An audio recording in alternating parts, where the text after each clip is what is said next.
Watch You Glow. This is a tune which I think I went on a bit of a personal journey with. I remember first listening to it and I was like, is this a love song? And then I was like, who's it about? Because it was like, you know, how many years? And then the dinosaurs line came in and I was like, oh, that is really quite old.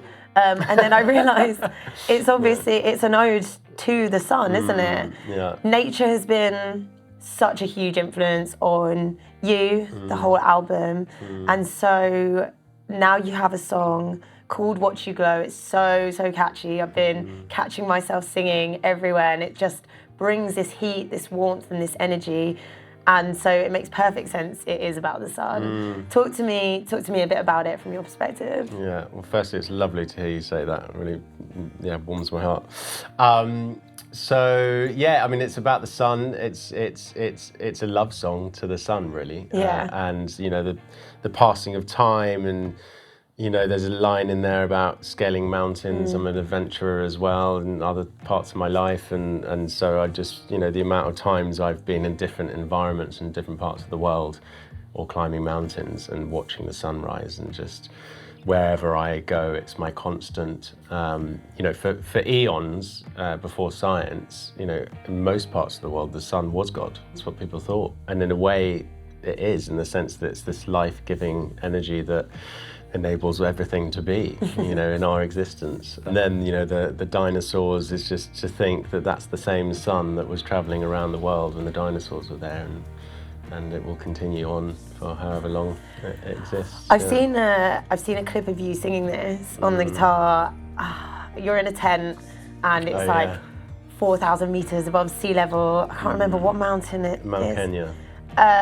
Did you bring your guitar so that you could, were you writing, or did you bring it so that you could sing?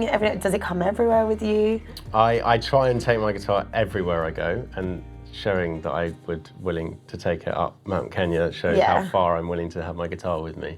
I don't know if that was the bit was that in the tent? Yeah. So I was jamming in the tent, and obviously, you know, it's quite intense being up at that altitude, so it's just a way to lift everyone's spirit in the evening, and I just love music and love jamming. And then I actually managed to get it up to the summit of Mount Kenya. That is amazing. And had a little tinkle up there too. But yeah, another occasion where the sun, you know, and it's also, I think, paying tribute to every day is a blank canvas, you know, what you choose to paint in that day. And so no matter what you've experienced in the past or whatever life has thrown at you, every time the sun comes up, it's just a new chapter. You know, there is no past. It's just like an opportunity for us all to seize the next day, and what we do work on today in our lives is who we become tomorrow, and it's this sort of cycle of life as well.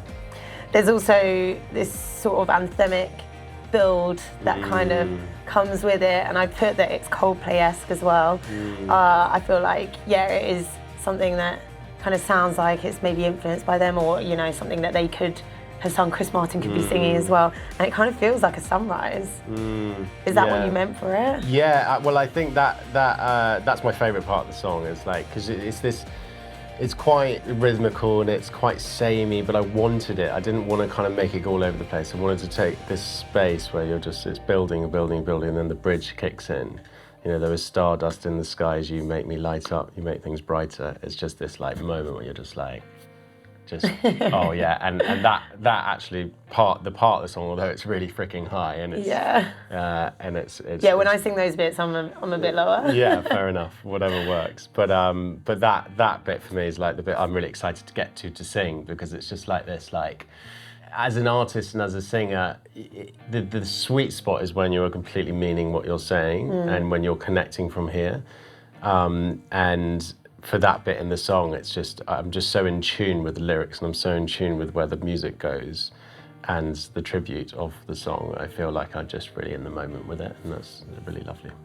When it came to the writing of this song, what did you start with? Was the sun the influence, or did you start writing and then it became clear that that's kind of what you wanted it to be about? So it was a sunrise, and we were having our writing session. I walked down in the morning with my cup of coffee, and my friend David King was there, my producer, one of my producers and co-writers of the album, and he was tinkling on the guitar, and he was like, and I was like, oh, that's really nice, and we literally just were like, okay, cool, and the sun was there, and we were just one of those moments we sat down and we were just like, okay, cool, and we just started flowing with it, vibing with it, and it just sort of evolved as the day went on into this song. And then I remember the bridge, we couldn't work out the bridge and then it was the end of the writing week, and we were like, shit, we need to work. We need to work this out. And what we're gonna, what? Yeah. So we sat down, and then it came out. We were like, that's it. And I love the lyric there. It's like there was stardust in the sky as you know. It's this idea that the universe as well, in the way that it forms, it's just like it has explosions of energy, and then stardust collate, and you have like dust clouds, and then they form, and you get like star nurseries, and then there's these little stars, and one of them is our sun. Is our very own. Yeah, I have. I've written down some. I quite liked. You gave me one thing. You gave me hope, because then it's more. You can look at it, but you can also have this feeling that you're attached to it as well. Definitely. Has this song travelled anywhere else with you? Because obviously we mentioned that you've kind of sung it on Mount Kenya. Has it been any other places? I've performed it once or twice, but performed it at the Soho House Festival. So I opened up the main stage, and that was the first outing of the song, and it was still raw and rough, and I remember I got the beginning completely out of time because I was too excited to play it. So I was just like, and so I think I went a bit ahead of time and then had to pull it back.